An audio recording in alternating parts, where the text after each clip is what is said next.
বন্ধুরা, তোমাদেরকে টমেটোর বাগান দেখাতে নিয়ে আসলাম। এই গরু ফার্মের পাশেই টমেটোর ক্ষেত।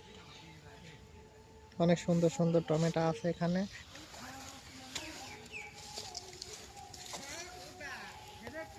টমেটোর গাছ যে সকল বন্ধুরা দেখনি সরাসরি চলে আসতে পারো ঘাসখাল। এখানে অনেক সুন্দর সুন্দর টমেটো গাছ, গরু ফার্ম।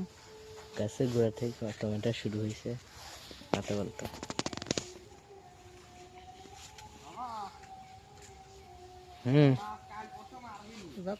গান লাগাবো না, সাউন্ড সবাই না।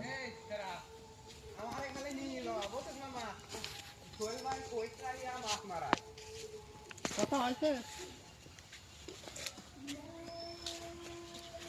কি মাছ?